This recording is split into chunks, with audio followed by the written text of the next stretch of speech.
A guy named Teru walks through a garden and explains that he recently moved to a school in Okinawa from Tokyo. Afterward, he enters the school and takes a seat in the front row while everyone else is busy talking. Soon, a girl shouts his name from behind with a bright smile, so he turns around to look at her.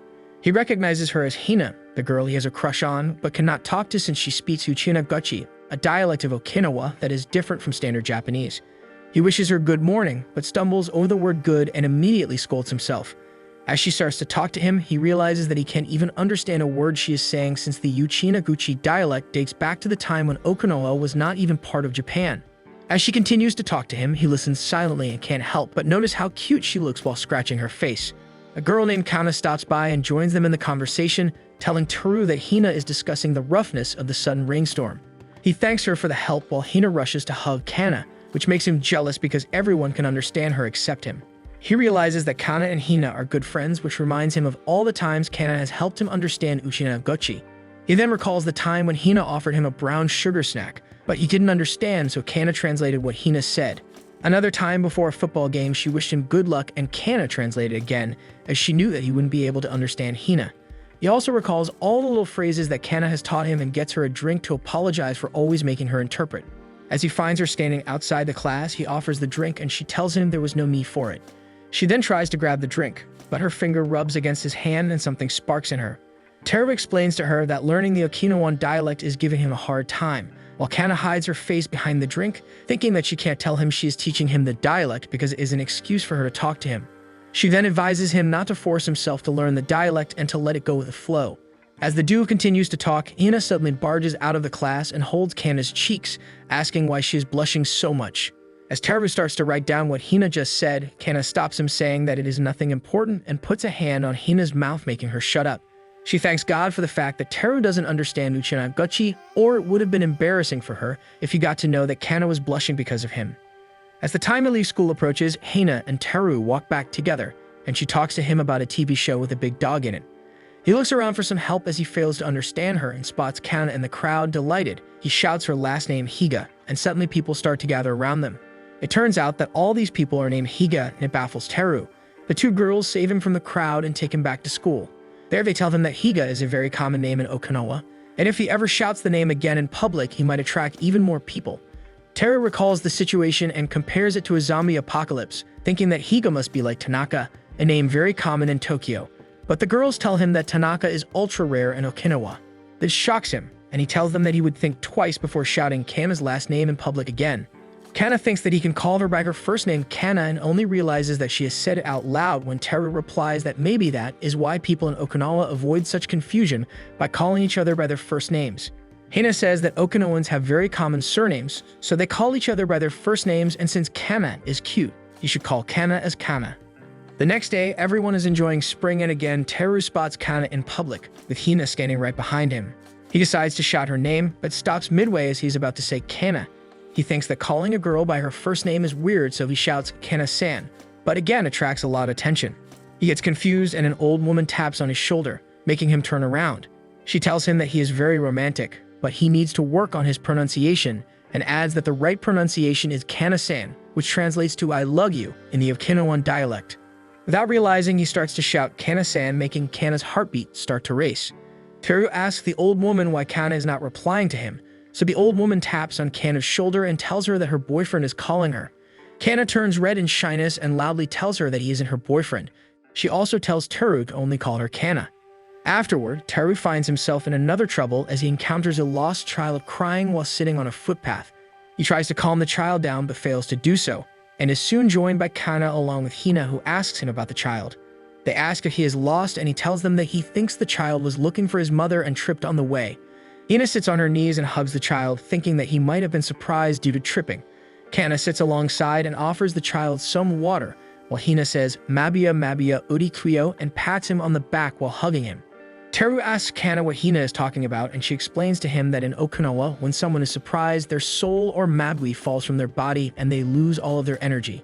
To bring back the energy, a shaman named Yuri emerges and says the magic words Mabia Mabia Urikuyo, and makes the soul fall back into the body, reviving the person's energy. Kana tells Teru that Okinawan grandmas usually say these things to keep the tradition alive, and that her grandma still does it for her. The child throws the cup of water and starts to cry again, saying that he is going to find his mother, but Hina tells the child that there is no hurry to move around. She adds that Okinawa is a small island and her grandmother used to tell her that there is no word for goodbye in the Okinawan dialect.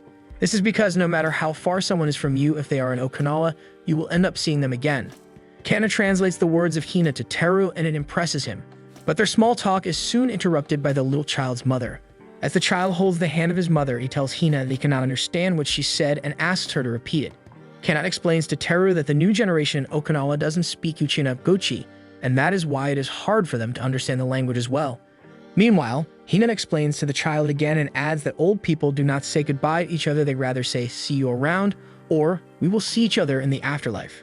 The trio then starts walking and Hina tells them that the child did not want to leave her. As she hums in happiness, Teru walks ahead with his eyes closed. A bull comes in front of him and Hina shouts at Teru to move away. Shocked by the sudden commotion, he moves aside, while the man carrying the bull apologizes and leaves.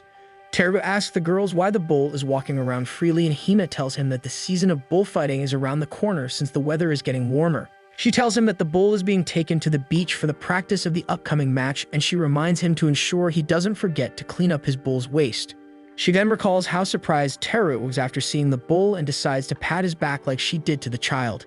Teru thinks that she will hug him and pat his back slightly, but instead, she makes him turn his back to her and pat his back roughly. Upon seeing his shock, she tells him that the light pats are for the kids and the adults need the pats to be hard to call their energy back. This makes Teru feel more surprised than the bull and his heart skips a beat. In school, a boy inquires from Teru if he ever had sada andagi, and Teru asks what it is. This shocks everyone as sada andagi is a traditional snack and is loved by everyone in Okinawa. It is a doughy snack made of cake flour, baking powder, and eggs, and is then shaped into small balls and fried in oil. He gets excited and says that he would love to try some, making Iso, one of his class fellows, say that he will have his grandma make some for him. Wadie says that her grandma used to work in Nakama Market, so she will ask her grandma to make this snack for him. Another class fellow, Tensuki, jumps in and says that he will make this snack for Teru. Gradually, all the students say that they will bring sada andagi for him, and he is confused as to why everyone is being so nice to him. Seeing his dumbfounded state, Hina explains to him that he's under the famous kami-kami attack of Uchina-gochi. In Okinawa, people love to make outsiders feel welcome and show their love by showering them with food that the outsiders have not tried before. It is like your grandma stuffing you up with your favorite food, and this practice is common because they want outsiders to know that they are loving and welcoming people.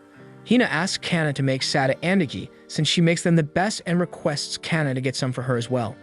The next morning, everyone in the class attacks Teru with sada andagi, and he becomes really happy when he sees that Hina has also brought him some that have been specially made by her grandmother. As the class surrounds him, Kana comes in and looks down thinking about how she will give him the ones she made. She hides the pack behind her and leaves the class confused as everyone starts calling for her. She sits outside the class and scolds herself for being so nervous and not telling him that she has got the snacks made especially for him. As she is about to leave, Teru stops her and asks if she is fine since she looked disturbed in class earlier. She realizes that he is worried about her and has come to ask her about her well-being, making her feel happy. She tells him that she is fine and is about to leave, but Hina joins them and Kana stops. She decides to give him the sada andagi, and Teru tells her that she was late to the kami attack. The three then sit together and enjoy their snacks. However, they are soon interrupted by people from other classes asking if he is Teru, the guy who had not tried sada andagi. People start to flood around him, from other schools as well, and the girls become tense thinking how Teru will react to so many people surrounding him and stuffing his mouth with the snacks. Hina is hiding behind a wall staring at a guy standing at the beach, while Teru stands a few miles away wondering what is Hina looking at. Kana, who is standing behind Teru, asks Teru what he is doing and asks her about Hina. Kana informs him that Hina loves Ojizan, an old man or uncle in Japan, and Teru looks at her in shock thinking, why would Hina love an uncle?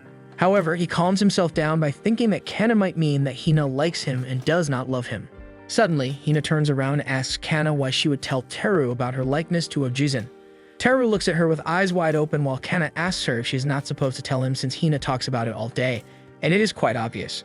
Hina tells Kana that she feels embarrassed when someone tells her that she talks about it all day. Her words make Teru believe that she loves Ojizan, and he becomes sad thinking that he stands no chance against him. The trio then moves ahead towards the beach and Hina keeps poking Kana for revealing her secret.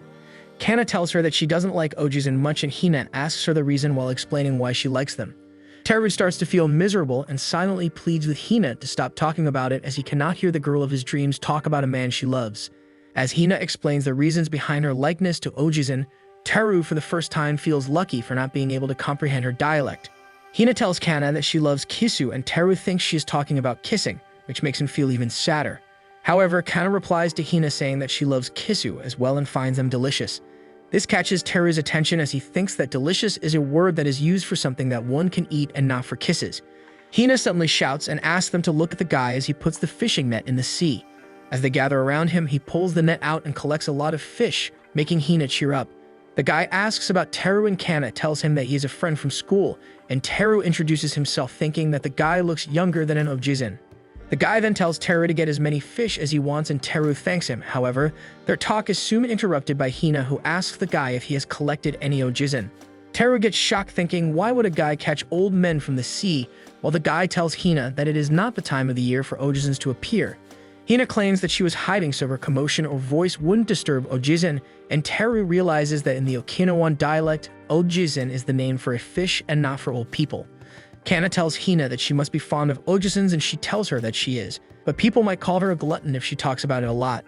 The guy claims that he did catch some Kisu, and Teru realizes that Kisu is also the name of a fish that sits on the ground with his face in his hands. The guy sits in front of him and offers him a kiss as the girls wonder what happened to him. Kana then introduces that the guy is her big brother, and the scene then shifts to the next day when Teru's class gathers for a beach party. Teru reaches there before everyone else and walks around complimenting the blue skies, white sandy beach, and the emerald green sea. He wears his shirt and gets excited to learn to swim from his classmates. Hina comes to the beach as well along with a carton of sampan tea, and Teru offers her help but gets distracted by how cute Hina looks in her regular clothes. Their attention then shifts to Kana, who is being cautioned by her brother to take care of her minerals and stay hydrated. Teru approaches them telling her brother that they will take care of her and he needs not worry. After her brother leaves them, they start to set up their umbrella on the beach, making Teru wonder why everyone else is late. Hina explains to him the concept of Uchina time, which means that Okinawan people usually leave for their social gatherings at the time when they are supposed to meet and arrive late at the venue. Hina begs Teru to hate Uchina time, but not to hate Okinawan people, and even though she sounds desperate, he still finds her cute. Everyone gathers at the beach around 3:30 and announces their arrival to the three of them. The classmates get together and start grilling and eating meat. Once done, Teru shouts in excitement thinking that it is time for a good swim and starts to take off his shirt, but everyone stops him. As everyone laughs, he looks around and sees more than the usual amount of old people on the beach. Unlike the mainland beach parties, which are for a more hip and happening crowd, Okinawan beach parties are for everyone to enjoy. They have more formal parties at the beach to welcome new employees or get together as a class. However, Teru is unaware of these facts and still thinks that swimming is a part of the party, but is only stopped because of the old people around them. They continue the day by playing cards, taking breaks here and there, and then calling it a day. Teru asks them if they are not going to swim, adding that coming to the beach and not swimming seems like a waste of their trip. Everyone laughs and Hina explains to him that the sea is to be looked at and not to swim. She further says something in Buchinagochi, but Teru fails to understand. So Kana comes forward and tells him that people do not like to swim there as they feel mucha after swimming. He asks what mucha means, and everyone gets shocked upon realizing that mucha is not a common word in standard Japanese. One of the classmates, hiding his disappointment, tells him that it means sticky, while another changes the topic and begins to talk about fish. Afterward, everyone decides to leave and continues to walk in silence while Teru asks them the reason behind their silence. The next day at school, Kana leaves early and Teru has to return home alone with Hina. He wonders if he will be able to understand her, but stays positive and decides to ask her out since the weather seems nice. He calls her, and just when he is about to ask her, the weather changes and it suddenly starts to rain. He exclaims that the weather forecast said it won't be raining today, but Hina tells him that the Okinawan weather forecast is completely useless. He stops Hina from saying anything bad about the forecasters, but he is unaware that in Okinawa sudden rainstorms are quite common, and they often leave as soon as they come at times. Teru thinks that Hina does not have an umbrella while he has one, which means they will have to share one. He relates it to a romantic scene in mangas, thinking that once both of them are under the umbrella, Hina will notice Teru's one shoulder getting wet from rain and will know that he cares for her. In his train of thought, he tells himself that he is not getting his hopes, but upon coming back to reality, he realizes that Hina has started walking and is soaking in rain. He yells at her to stop since he has got an umbrella, but looks around to find out that no one is carrying an umbrella. In Okinawa, people do not carry umbrellas because they don't care about getting wet. The rains are quite common and the winds are too harsh for them to handle umbrellas. As the dude starts to walk, Teru offers an umbrella to Hina, but the rain suddenly stops. The The weather keeps switching and a rainbow appears in the sky, since rainbows are quite common in Okinawa as compared to the mainland due to the rain falling alongside the sun. They get happy after seeing the rainbow, but Teru notices that Hina's clothes are getting messy and offers her his umbrella. She denies it at first, but then looks at herself and hugs herself since the white uniform shirt has become transparent. He tells her to take the umbrella, but she says something in Ukinabuchi and runs away. Later, he searches up what she said and finds out that she told him he did not have to tell her that her clothes were messy as it made her feel embarrassed. He stops by the sea and finds Kana sitting there on a bench. Upon going near, he asks what she is doing there and she points at Hina and Kana's siblings playing together. He looks at them and tells Kana that stopping by the sea while going home after school feels good.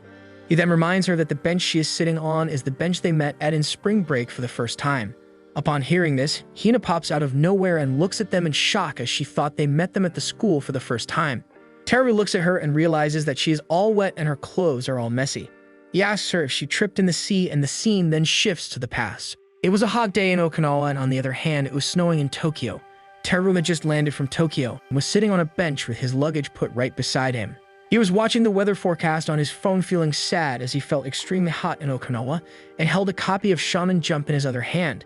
A pair of kids interrupted asking how he had this week's copy of Shonen Jump since it was to be released on Tuesday in Okinawa and it was only Monday.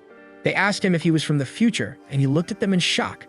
However, Kana stopped the kids before they could make any more assumptions and told them that Shonen Jump was released on Monday in the mainland and since he has come from the mainland, he has a copy of it. This was because Shonen Jump was shipped from mainland to Okinawa and it took a day to reach there. Furthermore, delays occurred because of Okinawa's infamous sudden weather shifts. The kids named Suzu and Naoya started crying saying that it was unfair. Upon seeing them cry, he offered them his copy since he was already done reading it. The kids sat by the ocean to read it while Kana and Teru talked to each other. He told her that he just landed and come to see the ocean since he had never seen it before and was thinking of going for a swim. However, a strong wind blew and Kana's cap flew towards the ocean. Kana ran after it, but Teru was faster and jumped into the ocean to catch it. At first, he managed to catch the cap without tripping, but as soon as he showed it to them, his feet tripped and he fell into the ocean, making himself and the cap wet. As he came out of the ocean, kids told him that Kana couldn't swim, making Kana feel embarrassed, and she tried to stop them. But before she could say anything, Teru told them that he couldn't swim either and just went there to get the cap, even though it scared him a lot. This impresses Kana, but her train of thought is soon broken down as the kids laugh at the way Teru's legs shake in fear. The scene then shifts back to the present where Hina falls to the ground and cries at the fact that people on the mainland get to read Shonen Jump before the people of Okinawa. Teru is clicking pictures of a shizu with Hina and Kana standing behind him. Hina shouts at him, asking why he is clicking so many pictures, and he sheepishly tells her that they are a rare sight for him. He then turns around to thank an old man who let him click the pictures. Upon seeing the old man, Kana wonders how he let Teru take pictures of Shisa and is impressed by Teru's kindness. Later, Hina looks through Teru's photo album on his phone and finds many Shisas photographed in it. He shows them a picture of a train in Tokyo saying that this is where he lives and Hina peeks in from the side. Upon seeing the picture, the girls are shocked to find trains and road crossings since it is something they have only seen in movies. Teru then tells them that Shizas have very cute faces and the girls look at him weirdly since in Okinawa people do not think about whether Shizas are cute or not. However, in Okinawan dialect, people who are unattractive are called Shisa face. He looks at them, asking if they do not find Shizas attractive, and Hina asks him if he knows why Shizas are kept outside the houses. He says that it is for decoration, but Hina informs him that the right one, who is a male Shiha, has an open mouth so that it doesn't let Majimon or bad spirits enter inside the home, while Kana tells him that the left Shiza, which is a female, keeps its mouth tightly closed to keep the blessings from running out of the house.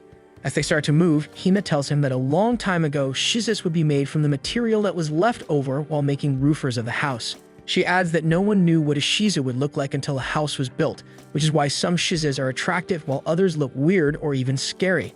This newly found information excites Teru and he clicks even more pictures of Shizas around him while saying that even Shizas have their history. Upon seeing him happy, Hina says that she feels really happy about Teru building up a liking for Okinawa. However, she tells him that he needs to have more information on the history of Shisa and starts her unstoppable chatter. Kana translates her words to Teru and tells him that a long time ago people only had one Shisa outside their house.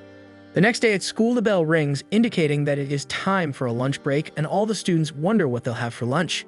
Hina, who is sitting beside Teru, stretches their bodies and two class fellows come near Teru to ask if he would like to go to the school store.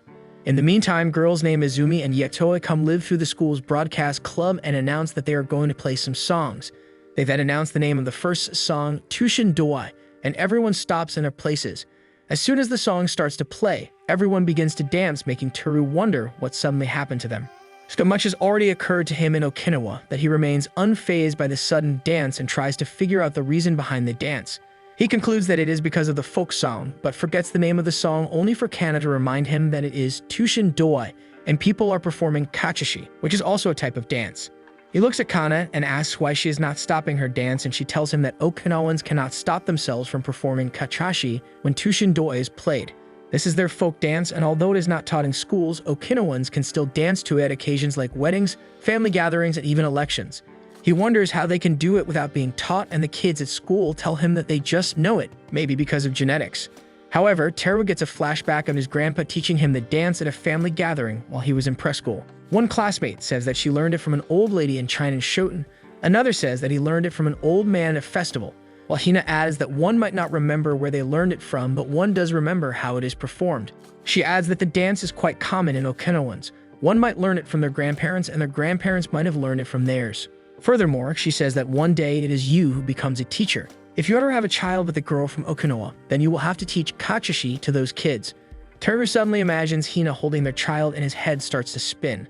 On the other hand, a thought pops into Hina's mind about Teru's grandchild asking him to teach him kachashi and Teru telling him that he does not know how to perform it. She shouts at Teru that her grandchildren are in danger and begins to teach him the dance. As Teru struggles with letting his body loose, Hina tells him that Kana is good at it and shouts at Kana to teach him. Kana denies the request, making Teru think that he is a gone case, while she turns around and starts imagining a future family with Teru. The kachashi is all about sharing happiness and joy, and the class seems to be achieving their goal in the best way possible. After school, the class plans to go out. Everyone hides behind a wall, while Hina covers her head and looks out to check if anyone has seen them, but only sees the school sweeper brushing the floors. She tells everyone that they will be using the back gate, and Teru asks her why they need to hide. She replies to him that the parlor they are planning to go to is very naughty, and they will have to be discreet about it. Upon reaching there, he realizes that the parlor is not what he imagined it to be. He asks his classmates what this place is about, and they tell him that it sells food. Teru looks at them with his eyes wide open and asks what is naughty about selling food. As an answer to his question, Hina says that they do not want their teachers to know that they are having snacks after school. A parlor in Okinawa is basically a food place that sells all the traditional food like sada andagi, taco rice, zenzai, and sokisaba. Most of their classmates order taco rice, some order sokisaba, and Teru wonders what he will order. He thinks about copying others since he is not familiar with the menu, but gets shocked when he hears Hina order zenzai in the hot weather. However, when their menu arrives, Teru realizes that zenzai has shaved ice in it and asks why their zenzai looks like this and not like a soup. They tell him that zenzai in Okinawa is shaved ice, and its hot form is called hot zenzai there. Upon taking the first bite of her zenzai, Hina moves to heaven and cannot help but talk non-stop about it. As she starts to speak in Okinawan dialect, Teru's classmate starts to translate for him. Hina says that it is yummy, and as Kana is about to translate, the classmate beats her to eat, and she looks down sadly. Again, Hina says that Teru should try more traditional food, but before Kana can translate, the classmate does. This commotion does not go unnoticed by Kana's friend, who is sitting right beside her. 3 out of 6 classmates decide to go and get something to drink, leaving behind Kana, Hina, and Teru. However, the one who noticed Kana's sad face earlier comes back saying that she left her wallet behind.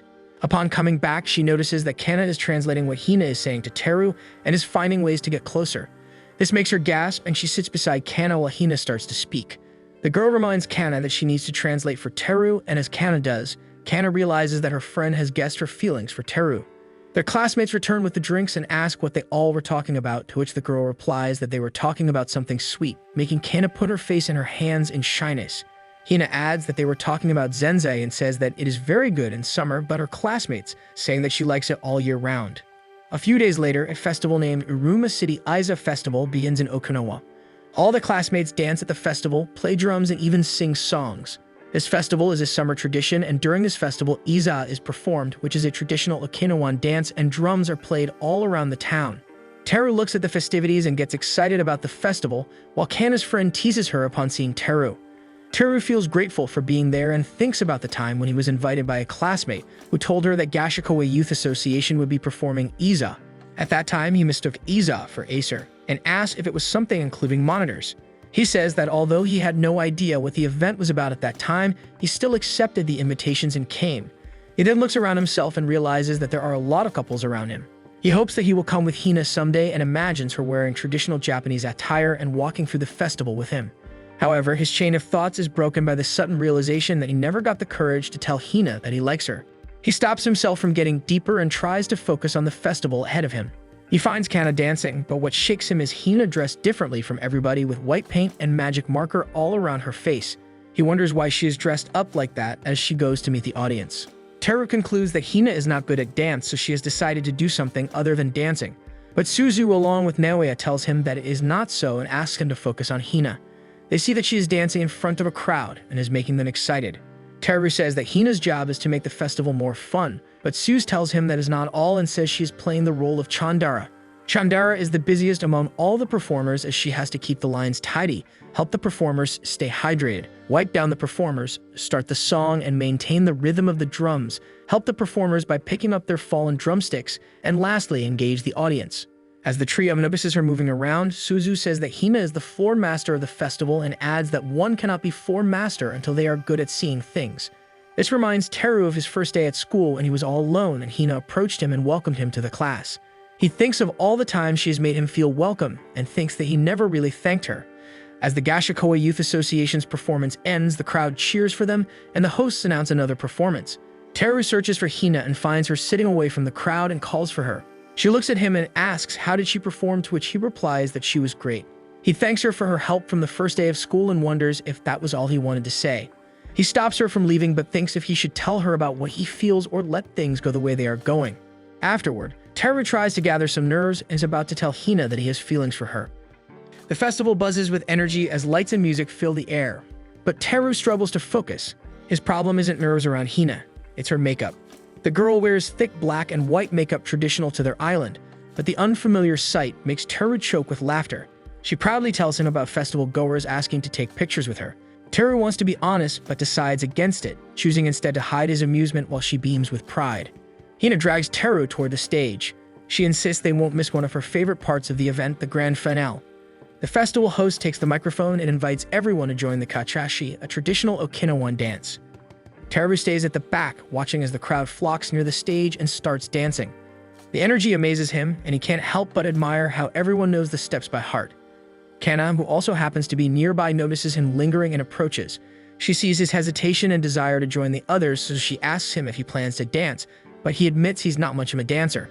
Despite his reluctance, he shares his admiration for the island, saying how much he appreciates Okinawa's dedication to its traditions. The past 4 months were an eye-opener for him. Kana stands beside him, her eyes fixed on the lively crowd as she mentions how much there is to do since celebrations are almost weekly during this time of the year. Teru watches her and realizes how deeply she loves her home since she knows so much about her island. Kana gathers her courage and asks how he's adjusting to life in Okinawa.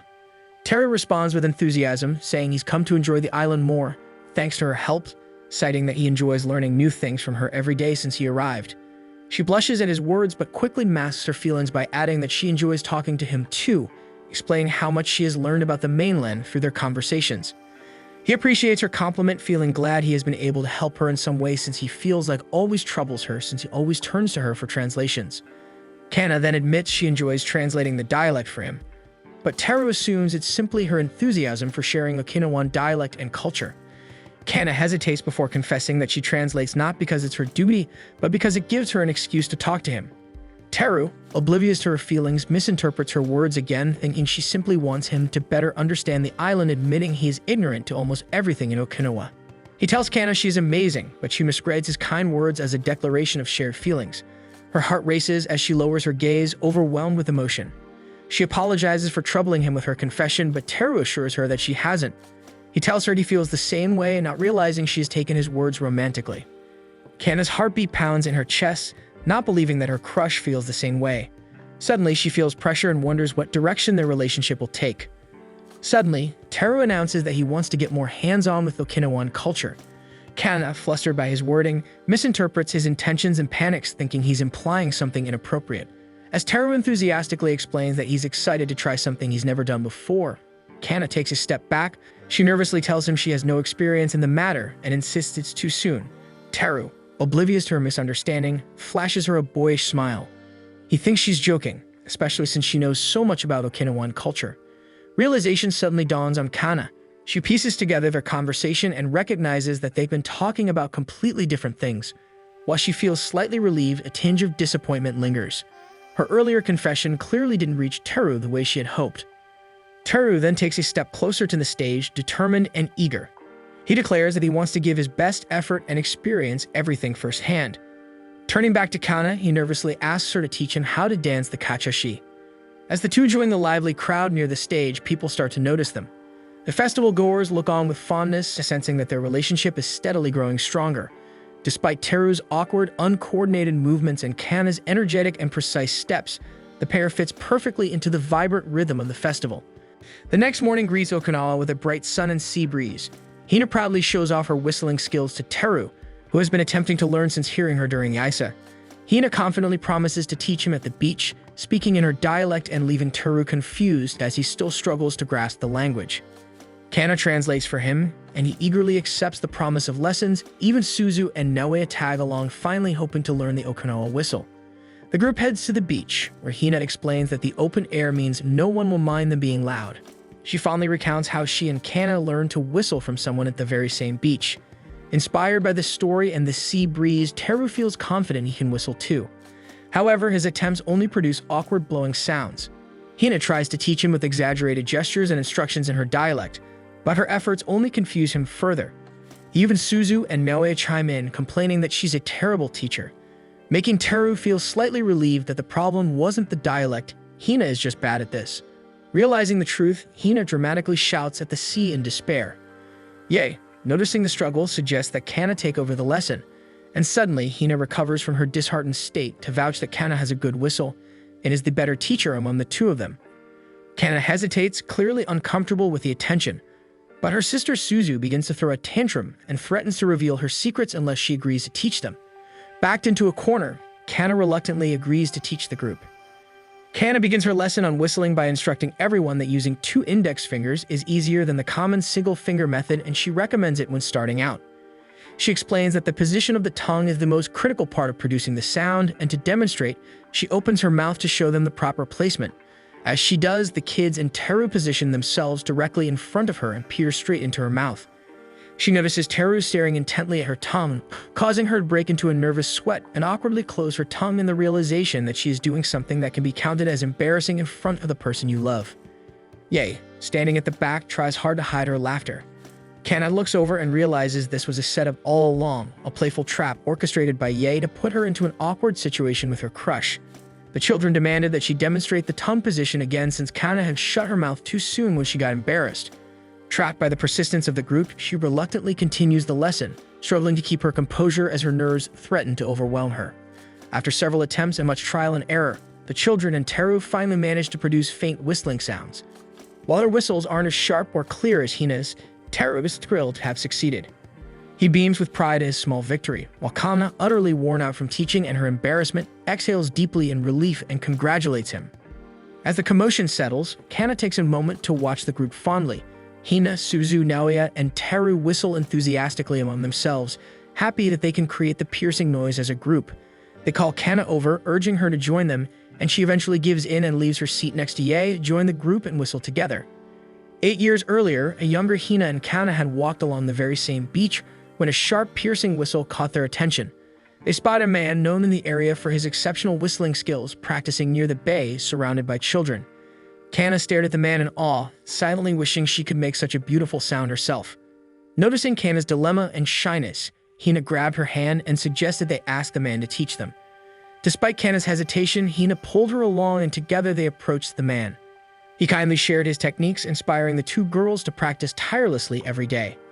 A week passed, but Hina and Kana could only manage airy, hollow noises. Their struggles didn't go unnoticed.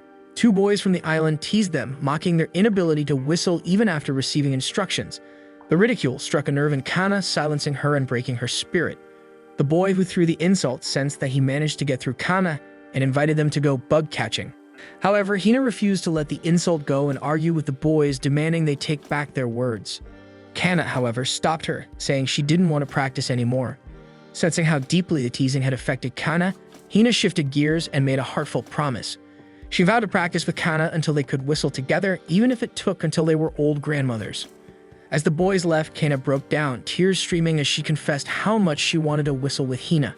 Moved by her words, Hina hugged Kana tightly and reassured her that they would learn how to whistle together. After the teasing incident, Kana and Hina went back to the man on the beach, eager to perfect their whistling skills. They asked him for more tricks and tips, determined to improve. From that day forward, they practiced every chance they got, no matter where they were. Sometimes the frustration was too much for Kana, and she would cry, overwhelmed by how little progress they seemed to make. But Hina was always there to remind her that they would reach their goal together. No matter how long it took, Hina promised she would stay by her side. Then one day, it finally happened. The girls, practicing side by side, both produced a clear, sharp whistle at the same time. The sound rang and both girls paused, stunned by what they had just done. Smiles spread across their faces as the realization set in. They had finally done it. They had learned how to whistle. In celebration, they jumped up and down, holding hands, laughing and cheering together for finally achieving what they had worked so hard for. Energized by their success, they decided to show the boys who had teased them. They called them out, eager to prove they had mastered the whistle. When the boys arrived at the beach, they were stunned. They never expected the girls to actually succeed. Haru, the boy who had teased them the most, opened his mouth to throw another insult, but words failed him. His skeptical friend, tired of Haru's arrogance, stepped in and told the girls that Haru couldn't even whistle himself. He had no right to insult them. Haru, now embarrassed, began to apologize, but Hina, with a playful smile, took control of the situation. She offered to teach the boys how to whistle, proudly declaring that Kana was the better teacher. If they wanted to learn, they should start with her. In the present, Kana sat down, worn out but feeling nostalgic. She smiled to herself, remembering the promise she made with Hina all those years ago, that they would practice together, even if they grew old and gray. Hina, noticing the smile, sat beside her and curiously asked what was on Kana's mind. When Kana admitted she was thinking about that memory from when they learned to whistle, Hina couldn't help but tease her, recalling how cute she had looked when she cried. The two bickered lightly, their fondness for each other evident in their playful exchange. Nearby, their family and friends watched with warm smiles, enjoying the bond between them. 4 months into his life in Okinawa, Teru is settling in well, but the Okinawan dialect still trips him up. One of his more embarrassing mix-ups happens on the last day of the first semester. A classmate casually announces he's heading to the bathroom, and Teru, thinking he's being invited along, follows him without hesitation. Apparently, this kind of misunderstanding is common for newcomers. In Okinawa, when someone says, "Let's do something," they actually mean, "I'll be doing something." As the school day winds down, excitement fills the air. Students can't wait to enjoy their free time, but first they need to tidy up their classrooms. While dusting the chalkboard, Teru accidentally inhales some chalk dust and sneezes. Without thinking, Kana fondly blurts out, "Kusukiya." The moment the words leave her mouth, she freezes, her face turning bright red as she turns around, hoping to mask her embarrassment. Teru finds the phrase oddly cute and asks what it means. Before Kana can respond, Ye bluntly tells him that it's just a swear word. While it is technically a curse, the real meaning is much deeper. Okinawans say it to scare off evil spirits that might try to steal someone's soul after they sneeze. Kana, realizing the misunderstanding, rushes to explain, hoping Teru doesn't take it the wrong way or think badly of her. As the sun begins to set, the group leaves school and chats about urban legends and ghost stories. Hina insists that some scary stories have real-life origins and warns Teru that the Majiman, Okinawan spirits, could actually exist while trying to make herself look like a ghost through her movements. Teru finds this side of Hina adorable, even though she's trying to scare him. Switching tactics, Hina points out that Okinawans take spirits very seriously. The town is full of protective statues and structures designed to keep Majiman at bay. As she lists off various Majiman busters, Teru starts noticing strange signs plastered on walls all over town. To his amazement, he learns that these two serve as spirit deterrents, specifically to stop Majiman from rushing around. He holds back from calling Okinawans superstitious, but Kana and Hana see right through him. Hina, determined to prove a point, shares a family story. One of the old uncles in the town never believed in the supernatural until his grandson was born. Suddenly, he started following every tradition, placing protective charms around his house to keep spirits away from his family. She believes it's because he suddenly wishes the new member of the family to stay safe. With a knowing smile, Hina claims she also has someone she wishes to keep safe, so she plucks a blade of grass, twists it into a simple charm, and hands it to Teru, claiming it will protect him from the Majiman. Hina's gift turns out to be a san, a charm made from susupi grass. In Okinawan tradition, grandmothers often give these to their grandchildren to ward off spirits and bring protection. Hina, Kana, and Teru eventually part ways, and Kana stares longingly at Teru. As summer break stretches on, Kana finds herself restless. Without school, she has fewer chances to see Teru and the days feel long and uneventful. She considers inviting him out by sending him a message, but the mere thought of asking him on a date flusters her.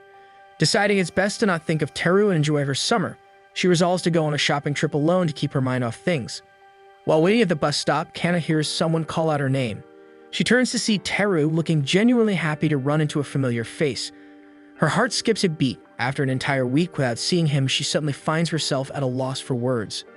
Just then, the bus arrives right on time, and Kana visibly reacts with surprise, confusing Teru. In places like Tokyo, punctual buses are normal, but in Okinawa, they normally tend to be an hour late. She suddenly feels down, cursing her luck for the bus being on time, when she finally has the chance to chat with Teru. Noticing her disappointment, Teru asks what's wrong, and Kana absent-mindedly answers in her usual dialect, mentioning she's going shopping. She forgets that Teru often misinterprets Okinawan phrasing, so when she hears his excited voice beside her, she is confused and shocked to find him sitting right next to her, even offering her snacks for the trip. Her initial panic fades when she recognizes the warm feeling bubbling in her chest. The thought of spending the afternoon with Teru makes her heart race. Upon arriving at the mall, Kana momentarily loses sight of him due to her being absent-minded. When she finally spots him again, he's already wearing a newly purchased shirt, which he believes is a Hawaiian shirt. But Kana corrects him, telling him that it's actually karaoke wear, a formal shirt worn by office workers in Okinawa. To him, it looks no different from a Hawaiian shirt, so he wonders what the difference is. Kana explains that the difference lies in the patterns. The ones with designs only on one side are more formal, while the ones with designs all over are less formal, so people tend to mistake the latter one as Hawaiian-made. Curious, Teru grabs more shirts, holding them up one by one. Each time, Kana confidently declares them to be karaoke wear, feeling proud of her knowledge, until a shopkeeper overhears and apologizes because the last shirt in Teru's hands is, in fact, an actual Hawaiian shirt that accidentally got mixed into their display. Kana's face turns into disbelief as she got it wrong, then slumps in embarrassment. It turns out the only clear difference between a Hawaiian shirt and karaoke wear is that the latter is made in Okinawa. The storekeeper assumes Teru and Kana are a couple and suggests they buy a matching pair of the shirt Teru purchased. While Teru immediately tries to clarify that they are just friends, Kana finds herself giddy at the thought of people seeing them as a couple. The idea flusters her so much that she panics, her face turning red. As he turns to Kana, she tries to excuse herself but slips into her dialect again, unintentionally prompting Teru to follow her. When she notices Teru has been following her, she realizes that he has once again misunderstood her. She finally figures out that Teru must have fallen victim to the let's do something problem. They take a break at a cafe, and Kana finally explains the misunderstanding that has caused Teru's repeated mistakes. Okinawans often say, let's go, when they mean they will be doing something alone. Since no one had ever pointed out the language difference to him before, he had unknowingly followed people around several times. Teru understands his mistake, finally realizing why his friend was upset at him when he followed his friend to the bathroom. Kana feels bad for not realizing it earlier and taking advantage of his ignorance to spend the day with him. But Teru says that he is actually happy about the mix-up since it gave him a chance to hang out with her. The confession leaves Kana flustered, her face warming up as Teru realizes he may have sounded a bit selfish. They both begin to panic as Teru tries to explain his words. Hoping to shift the mood, Kana suggests they explore the mall a little longer, pointing out a music event in one part of the mall. They browse more stores, look for more clothes to buy, and even stop by the arcade. Kana watches as Teru eagerly attempts the crane game, and they even try their hands at the taiko drum game. The day turns out more exciting than Kana had expected, and before they know it, the sun begins to set. On the bus ride home, both feel satisfied with their shopping, each holding a bag filled with items. Teru, especially, is excited about the discount coupon he managed to snag from a store, looking forward to another shopping trip. As the ride continues, Kana hesitates before shyly suggesting they go to the mall together again sometime. However, Teru speaks at the same time, saying the exact same thing. They laugh at the awkward timing but quickly look away, unsure if the other really meant it or if it was just another language mix-up. Summer continues to bring unexpected moments. Teru joins a calisthenics event at City Hall, only to find himself surrounded by eager children who are interested in having someone from the mainland join them. The group excitedly tugs at his shirt, showing off what they know, and asking him things that they believe people from outside Okinawa get to experience. He notices that many of them begin their sentences with a distinct sound, which he finds oddly charming. Hime explains that children in their town use the sound to indicate they are listening, confirming, or thinking, and even admits that it's a habit she finds extremely adorable as well. As he watches the kids chatter, he realizes Suzu has the same habit. He had never paid much attention to it before, but now it stands out. Out of nowhere, Hina's grandmother arrives and Hina rushes over, hugging her tightly. As she enthusiastically introduces her grandmother, Teru notices that Hina has unconsciously started making the same sounds as the children. It dawns on him that she must have had the habit as a child and wasn't even aware she had slipped back into it. Teru bows respectfully, introducing himself to Sachiko, Hina's grandmother. As he raises his head, Sachiko immediately begins to speak in rapid Ochinaguchi dialect. Teru, however, doesn't catch a single thing. With the group gathered, they prepared for the morning calisthenics. A radio is switched on, broadcasting the routine's instructions. While the children follow along effortlessly, Teru finds himself struggling. To his horror, the instructions are in Uchinagochi, making it difficult for him to understand. At the end of the session, Hina begins stamping the kids' attendance cards as they eagerly line up. Teru lingers at the back. He remembers collecting stamps as a child for small prizes, usually candy, but now as a high schooler, it feels a little embarrassing since he finds himself too old. He debates whether or not to get his cards stamped when he overhears a boy excitedly telling another that collecting 7 stamps earns them a special treat, Keitan-san's famous Sada Andeji. Teru makes up his mind and vows to collect every stamp, assuming the treat is actually made by his crush, Hina. Determined, he commits to attending every session, enduring the sweltering heat, the occasional rain, and even mornings when he barely gets any sleep. The promise of freshly made Sada Andeji keeps him motivated. On the 7th day, the children, including Teru, excitedly gather, eager to receive their reward. As the final exercise ends, they submit their completed cards, eyes sparkling with anticipation. Hina reveals a large platter of golden Sada Andeji, the sight alone making their mouths water. To Teru's surprise, Hina hands him the biggest one as a thank you for helping out during the sessions. Before he can protest, she grins mischievously and moves to feed him. Ignoring his protests, she shoves the pastry into his mouth, leaving him no choice but to accept it. Hina proudly declares that her grandmother's Sada Andeji is the best in the world. At the mention of Kian-san, Teru realizes that the kids have been referring to Hina's grandmother, whose last name is Kian, just like Hina's. A wave of realization washes over him. He had endured an entire week of morning calisthenics, thinking he was working toward tasting something Hina had made. Now he understands that she had no part in making the pastries at all.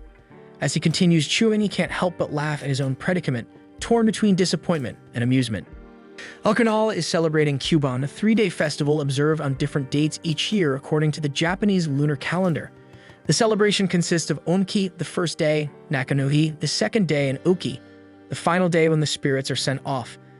Teru and Hina decide to spend the last day of the festival at Kana's home, where her family is holding a traditional gathering. Upon arriving, Teru is immediately struck by the sheer number of sandals lined up at the entrance, a clear sign of the many guests inside.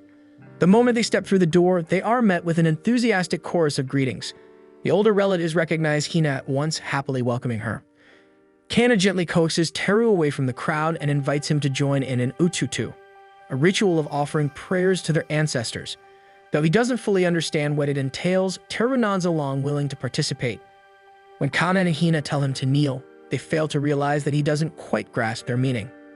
Instead of assuming the traditional Seiza position, Teru gets down on one knee, unintentionally striking what looks like a proposal pose. Kana and Hina freeze, their faces turning red as they process the scene before them. Before they can react, one of the grandmothers walks by and teasingly asks if someone is getting married, causing Kana to snap out of her daze. Embarrassed, she quickly explains that they had meant to get into Seiza position to Teru. After properly paying respects at the family altar, Teru notices fresh fruits arranged as offerings.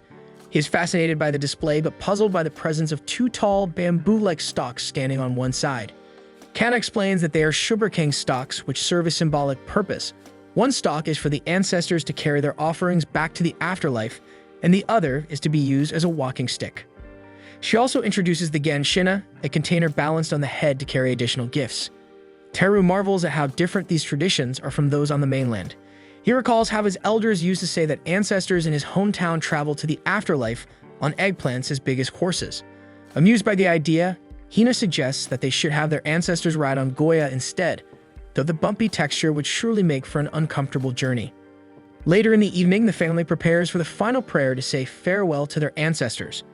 A relative announces that it's time to offer money to the ancestors so they can use it in the afterlife. Taking this literally, Teru begins digging through his pockets. Kana quickly notices his confusion and explains that they don't mean real currency, but uchikebi, paper money believed to be used in Guso, the afterlife. Relieved, Teru watches as family members burn the paper bills. However, the smoke quickly fills the room, causing him to move to open a window. The moment he does, the distant sound of drums and chanting floods the air. Peering outside the window, he is greeted by the sight of an Iza performance. The spectacle captivates him instantly, and without hesitation, he rushes out to join Hina and Kana, who are already watching the performance.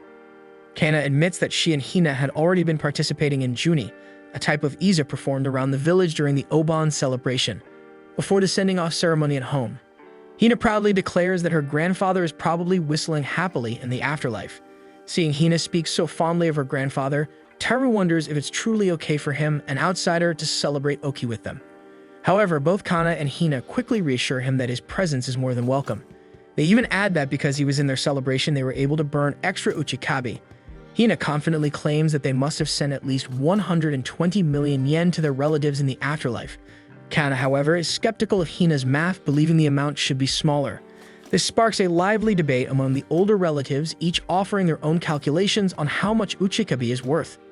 In 1976, a humble soba shop in Okinawa was run by two sisters. One day, a man from the mainland visited the shop. One of the sisters fell in love with the man, but the man was more focused on tasting their soba. However, after tasting their signature dish, he declared with so much confidence that it wasn't real soba. According to him, soba had to contain at least 30% buckwheat flour, but Okinawa soba contained none. His remark set off a chain reaction that led to the Fair Trade Committee banning the use of the name Okinawa soba. Determined to protect their cultural dish, the Okinawa Noodle Union fought tirelessly to have their soba recognized. Their efforts paid off when, on October 17, 1978, they won the right to call it Real Okinawa Soba, a victory that is now celebrated annually as Okinawa Soba Day.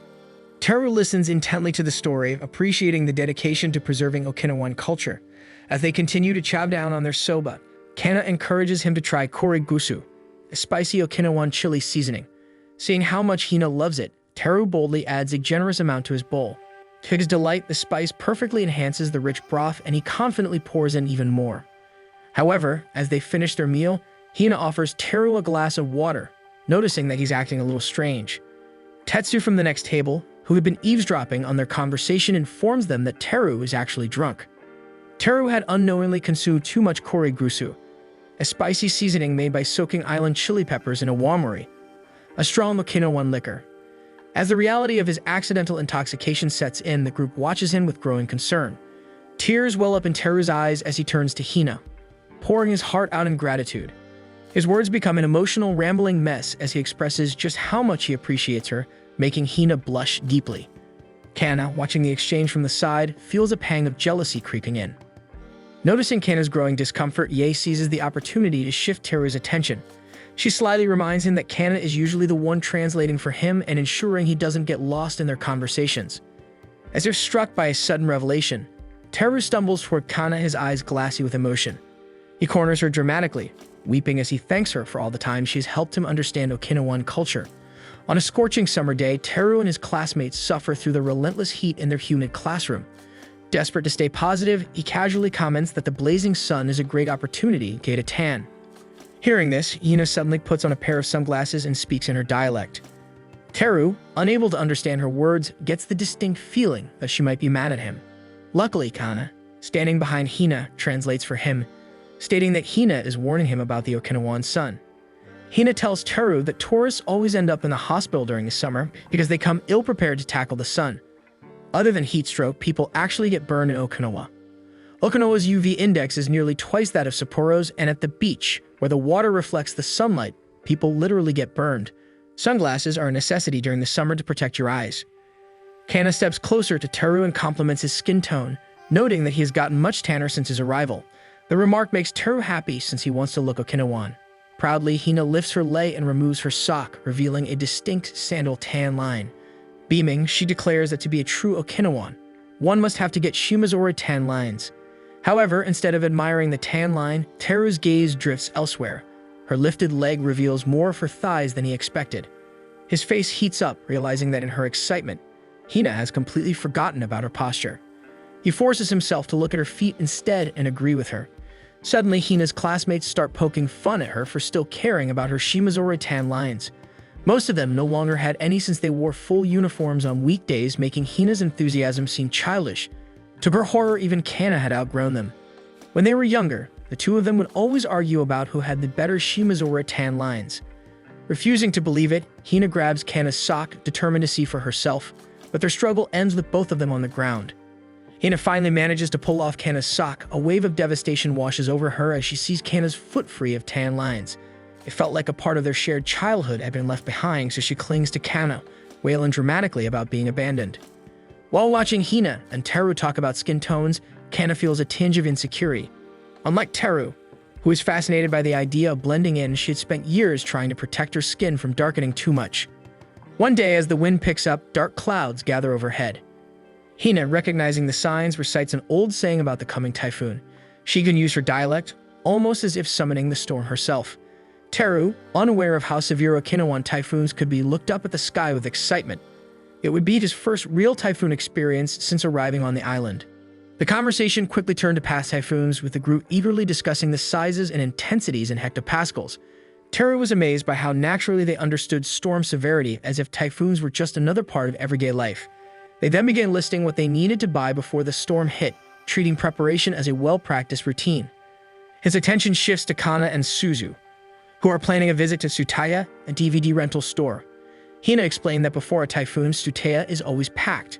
Streaming services were unreliable during storms, so renting DVDs and watching them on a portable player was the best way to pass the time.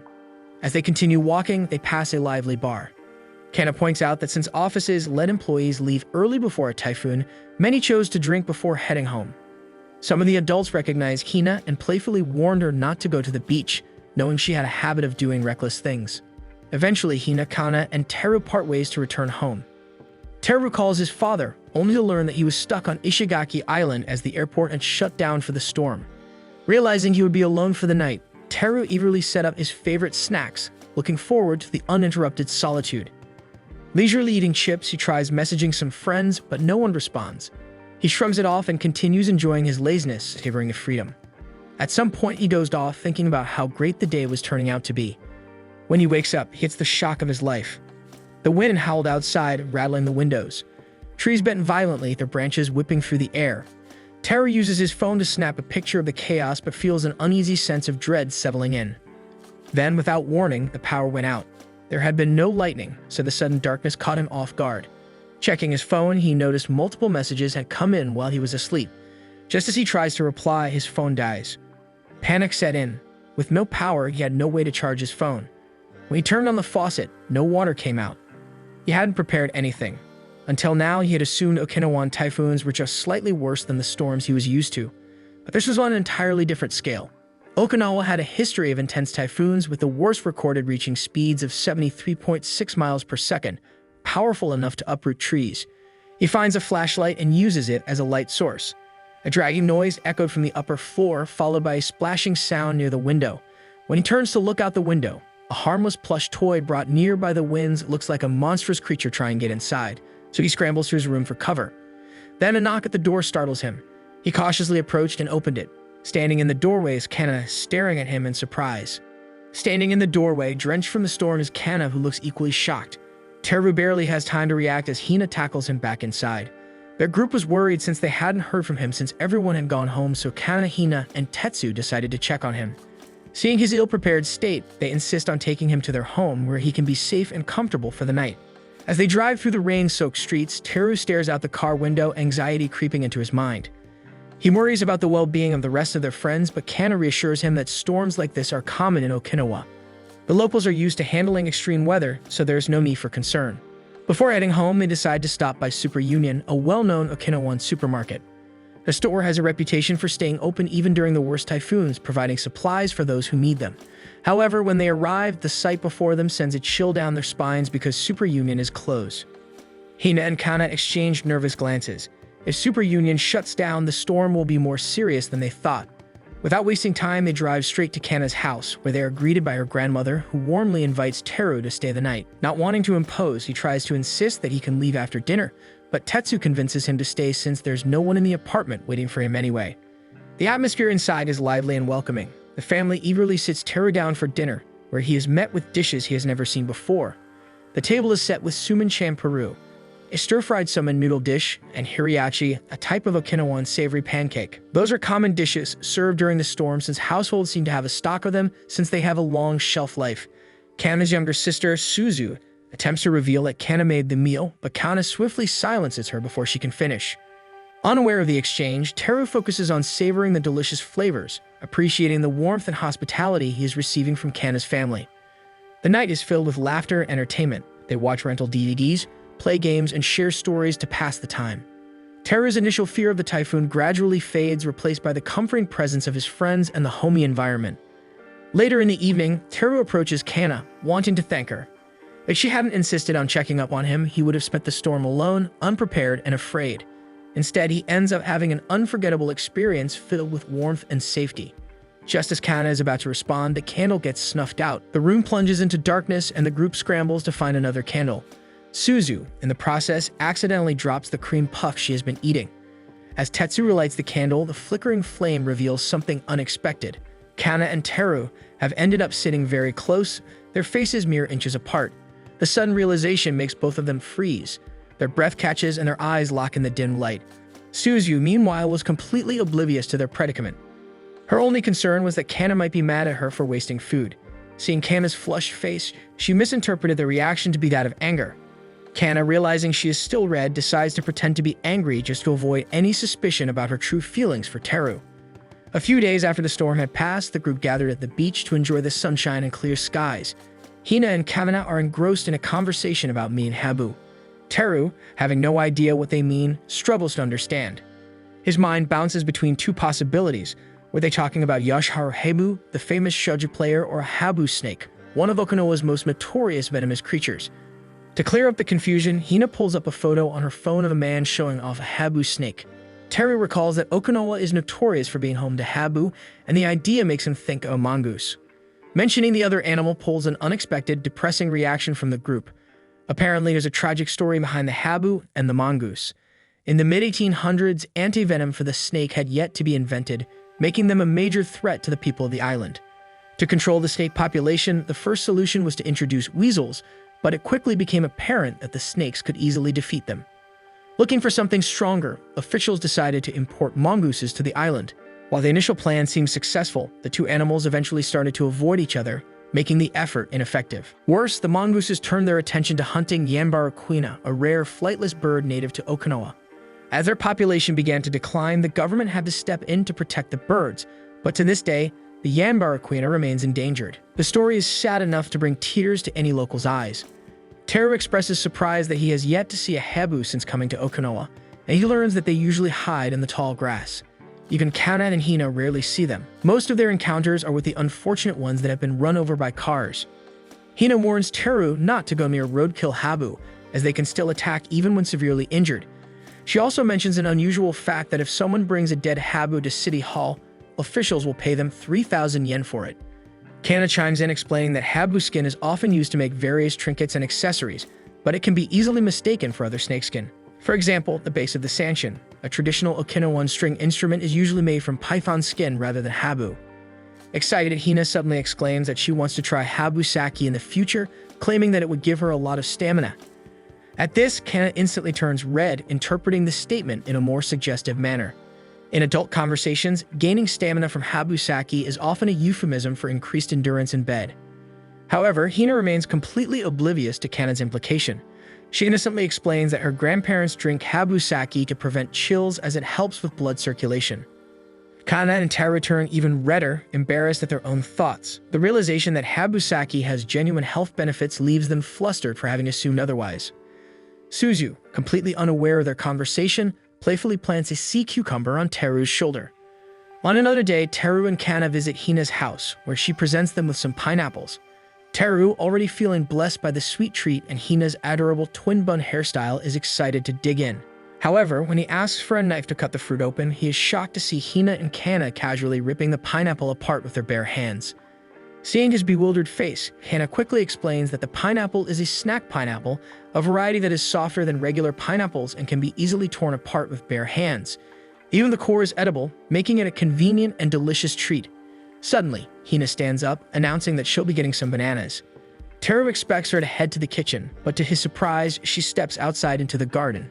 Curious, he follows and finds banana shrubs sprouting all around. Unlike the bananas he is used to, the ones grown in Okinawa are considered a luxury fruit. The fruit is rounder, plump, and gooey. They are also significantly more expensive, costing 10 to 20 times more than regular bananas. As they chat, Hina is shocked to learn that bananas don't naturally grow on the mainland. However, their conversation is soon interrupted when Sachiko and Hina's mother appear, asking if they are harvesting bananas. Wanting to leave a good impression, Teru eagerly offers to help harvest the fruits. He confidently steps forward, grabs his stalk, and begins to cut, spilling loads of juice on himself and onto his clothes. Unfortunately, he quickly learns the hard way about banana juice. As soon as the sap splatters onto his clothes, Hina explains that she meant to warn him that banana juice is infamous for staining fabric, and once it sets, it almost never comes off. Feeling embarrassed, Teru awkwardly reassures Hina that it's fine. However, determined to prove himself, he offers to harvest more bananas, claiming he wants to experience Okinawan life to the fullest. In reality, he just wants to impress Hina. Hina, oblivious to his real intentions, is touched by his eagerness to learn more about Okinawan culture. The two continue harvesting together, and by the end, both of them are drenched in sweat and banana juice. Kana, who has been watching from the sidelines, offers to get a hose to wash the bananas. Teru, feeling accomplished, is pleased with himself. Sachiko, amused by his enthusiasm, hands him a large bunch of bananas as a gift. With a warm smile, she tells him Ichirabatsude. Hina explains that her grandmother meant he is like family, forgetting to explain that it's a common phrase exchanged in bars to show joy and gratefulness. Teru assumes this means he has been officially accepted into Hina's family, and in his excitement, he proudly declares that he would be glad to take care of Hina in the future, confusing Hina and Kana, who had just arrived at the tail end of the conversation. Later, as he heads home with 2 plastic bags full of bananas, he notices 2 children screaming and running away at the sight of him. Confused, he continues walking until he reaches home, only for his father to give him a similarly horrified look. Glancing down, he finally realizes why. The banana juice that was originally yellow apparently becomes crimson after it dries, so people would usually wear a raincoat when harvesting bananas in Okinawa. One morning at school, Teru is pleased to see Hina, who eagerly starts chatting with him. As they talk, something catches his attention. Her dialect is gone and she is speaking in standard Japanese. Curious, he asks why she is suddenly making the effort to speak like this, and Hina admits that she wishes to speak to him more. Teru is shocked by Hina's revelation, struggling to process her words. The possibility that she might have just confessed to him lingers in his mind, but uncertainty keeps him from fully grasping the meaning behind her statement. An awkward silence stretches between them, neither knowing how to proceed. Hina, visibly flustered, quickly changes the subject and begins talking about a new pancake house opening in town. She expresses her excitement to try it and casually mentions that she would like to visit it with him. The sudden shift in topic catches Teru off guard, but he eagerly responds, happy to have a full conversation with her without needing a translation guide. As the conversation flows, a sense of guilt creeps into his mind. He realizes that Hina is making a conscious effort to speak in standard Japanese for his sake, setting aside the dialect she loves. The thought troubles him, and he begins to feel as though he is taking something precious away from her. He reflects on how much she values the Okinawan language and culture, recognizing that she shouldn't have to change just to accommodate him. A sudden voice speaking fluent Okinawan startles him. Expecting to hear Hina, he looks up only to see Kana standing there, effortlessly conversing in the dialect. Confusion sets in as he watches Hina translate for Kana, making him panic at the surreal nature of the situation. Before he can make sense of what is happening, the ground beneath him crumbles and everything fades to black. The next day, he recounts the strange experience to Hina and Kana, still trying to make sense of it. In Okinawa, only 30% of the population can still speak and understand their dialect.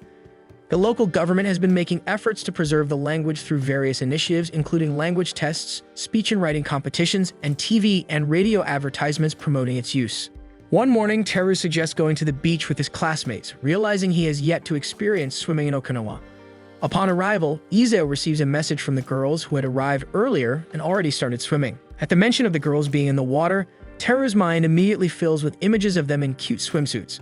Suddenly, he hears Hina's voice greeting them, and excitement rushes through him as he eagerly turns, hoping to be blessed with the sight of their swimwear.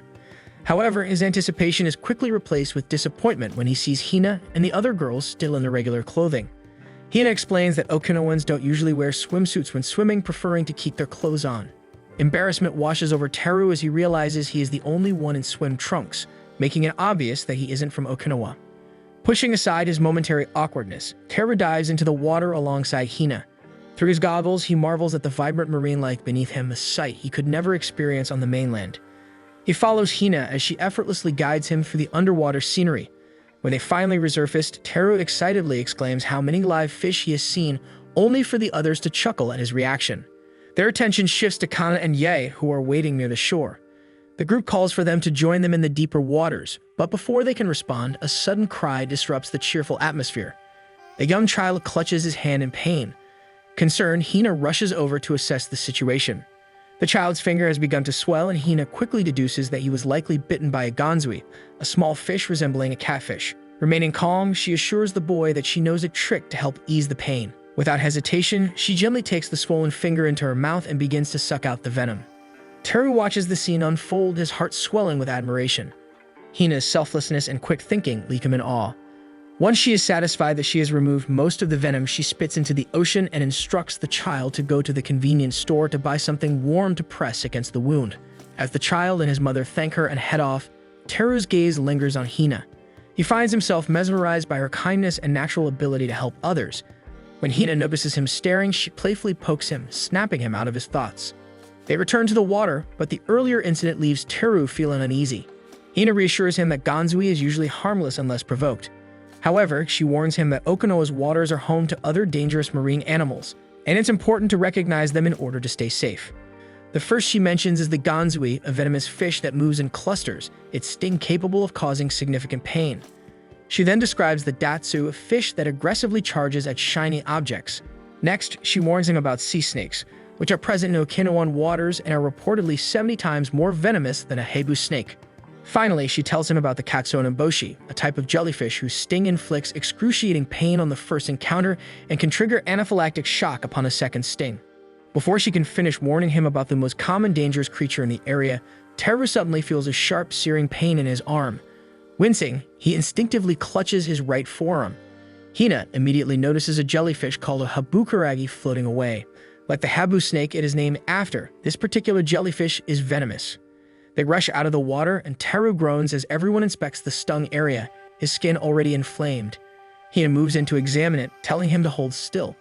Teru, still dazed from the pain, assumes she's about to suck the venom out like she did for the child earlier. The thought alone sends his heart into overdrive, and he quickly realizes he might not be emotionally prepared for the sensation of his crush's lips touching his bare skin. However, his fantasies come to a crashing halt when, instead of her mouth, he feels something cold and foul-smelling being poured over his arm. He turns to check what she is putting on him, only to discover that Hina has poured a bottle of vinegar onto his wound. She explains that the first step in treating a habukuragi sting is to pour vinegar on the affected area, as it helps prevent the venom from spreading.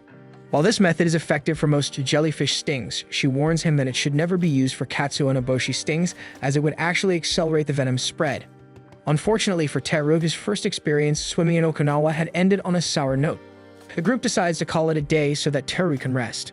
As they walk back home, one of Teru's friends offers some of his water to Teru, as the sting area should be treated with cold water or ice after applying vinegar on it. Meanwhile, a young child walking past them complains about the overpowering stench of vinegar. One weekend, Teru, finding himself with no scheduled calisthenics sessions, decides to go for a walk. However, he immediately regrets it as the intense humidity makes his journey uncomfortable. Suddenly hears Hina calling his name. Turning behind him, he sees her waving at him from a car. She shouts something in Okinawan, causing Teru to freeze in confusion. Before he can respond, Kana pokes her head out of the car window, translating for him. Hina had been asking where he was headed. They invite him to join them on their road trip, and Teru happily accepts. As they drive, he reflects on how much more convenient it is to own a car in Okinawa. Unlike the mainland, where people rely heavily on buses and trains for transportation, Okinawans seem to find car ownership more practical. His comment earns him puzzled looks from the group. Kana then clarifies, explaining that Okinawa is the only prefecture in Japan without a train system. However, they do have a monorail called the Yui Rail. Suddenly, Teru understands why Hina was so interested in a photo of a train crossing before. Tetsu suddenly asks to see the photo later, since he has never seen a train before. Teru then decides to talk about the Yui Rail, admitting that he hasn't gotten the chance to ride it yet. Hina explains that it's only located in the south and not many people actually use it. Only tourists and those who work nearby are its usual passengers. Tetsu suddenly remembers that when Kana was a kid, she used to want to ride the Yui Rail because of the scene and drama she watched. She even threw a huge tantrum when she couldn't ride it. Hearing her brother recount the story, Kana hides her reddening face in embarrassment, horrified that Tetsu had told such an embarrassing tale to her crush. Hina then tells Teru that cars are considered partners to people in Okinawa. They are so important that back in the day there was even a drive-through boom. There were so many options back then, from ice cream, soba, even gyoza, but the latter was stopped earlier on due to taking too much time. She even tells him that there used to be drive-through ATMs for convenience. The idea baffles Teru, but he admits that he wants to try it someday. Kana quietly interjects that some still exist, and the most common one is drive-through gyudon. Kana struggles to stay active in the conversation, having had to skip breakfast to go on a ride with them. She worries that her stomach might make an audible rumble if they keep talking about food. Kana clutches her tummy and hopes that her stomach won't let out a growl, but her hunger wins and her stomach lets out a loud growl. However, Teru's stomach grumbles right after hers, and he embarrassingly admits that all the talk about food has worked up an appetite. Getting over her own embarrassment, Kana lets out a chuckle and admits that she's hungry as well. Tetsu, seeing that both of his passengers need food, decides that now's the perfect time to eat. They end up going to a drive-through place popular for American-style fast food. Tetsu orders their usual burger and fries, then waits in the car for their food to be ready. Teru is puzzled. Back on the mainland, drive-thrus usually require cars to move forward to pay and collect orders. Looking out the window, he notices other cars waiting as well. Moments later, a restaurant staff member approaches their car and hands them their meals. Teru, so confused, expected a quick pickup, not to wait for someone to hand them their meal and park. Hina, already taking a big bite of her burger, casually explains that this is a drive-in. In Okinawa, drive-ins are more popular because people prefer to park their cars and eat inside, rather than going into the restaurant. Impressed by the concept, Teru thanks Tetsu for the food. As he eats, he notices how the parked cars resemble seats at a counter, creating a unique dining atmosphere. The experience makes him think about the future. He looks forward to getting his driver's license, so he can take road trips, enjoy meals like this, and soak in the scenery at his own pace. As Kana happily munches on her burger, Hina brings up an unexpected fact. Okinawa has one of the highest obesity rates in Japan. Kana freezes mid-bite, suddenly self-conscious. She glances down and pinches her stomach, realizing she has gained weight. A wave of regret washes over her as she recalls her bad habits, since she loves snacking a lot, napping after meals, and rarely walking anywhere. In Okinawa, the intense heat makes people rely on cars, even for trips that are just 5 minutes away. Determined to change, Kana pushes her fries toward the group, surprising everyone since they all know how much she loves to eat. As they continue driving, the conversation shifts back to Kana's obsession with riding the Yui rail when she was a child. Hina recalls how, as a kid, Kana threw a massive tantrum when she couldn't ride it. Kana's grandmother, unsure of how to calm her down, left her in Hina's care for the day. Hina, always full of ideas, promised to take Kana on a bus ride to the Yui rail station. However, when they finally reached the platform, Hina got so excited that she accidentally boarded the train with Kana, forgetting that Kana simply wanted to admire it from the platform. To Hina's relief, Kana wasn't upset at all. Instead, she excitedly rambled about a TV drama where a schoolgirl fell in love with a train conductor. She spoke so fast that Hina struggled to understand her. But then, over the speakers, Tashindoa, a song usually played during festivals, began playing to announce the next stop. Mistaking it for a cue to dance, Hina enthusiastically started moving to the beat, much to the amusement of everyone on board. Kana, watching her, smiled. She thought to herself that Hina was still too young to understand love, but at least she could enjoy herself in the moment. On the ride back, Kana suggested that Hina should join a youth group since she loved dancing to folk music so much. To her surprise, Hina took the idea seriously and eagerly asked if Kana would join her. Kana, not one to enjoy the spotlight, immediately refused. Back in the present, Kana laughs, admitting that they both got scolded when they returned home that day. Hina, however, still remembers that moment as the reason she decided to join a youth dance group. Kana blinks, realizing she had completely forgotten about that part. A few days later at school, Yae admits to herself that she enjoys teasing Kana about her crush on Teru. It's rare to see a usually stoic girl react so expressively. However, while watching the two interact, Yae feels a little frustrated when Kana misses yet another chance to invite Teru out on a date. As Hina joins the conversation, Yae notices Kana seamlessly translating for Teru as Hina speaks. She's impressed since it takes about 5 years to understand Okinawan and nearly 10 years to speak it fluently, yet Kana does it effortlessly. Walking home, Yae sighs, thinking to herself that love really is something incredible. One day in Okinawa, Teru decides to visit a nearby Family Mart to buy some fried chicken. However, as he steps outside, he notices something strange. The streets are completely empty and every shop is closed, making the entire place seem like a ghost town. Confused, he wanders through the town, searching for any sign of life, but no one is around. Determined to find an answer, he makes his way toward the community areas, hoping to at least spot a passerby. Yet despite his efforts, the entire town seems abandoned. At his wit's end, he finally shouts at the top of his lungs, asking if anyone can hear him. To his surprise, he suddenly spots Hina, Kana, and Yae standing beneath a nearby tree.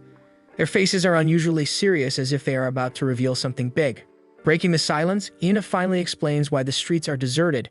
Everyone is indoors, getting ready to watch a major baseball game featuring an Okinawan team. She goes on to tell him about the historic 2010 Kashin High School baseball tournament, where Konan High School won both the spring and summer championships.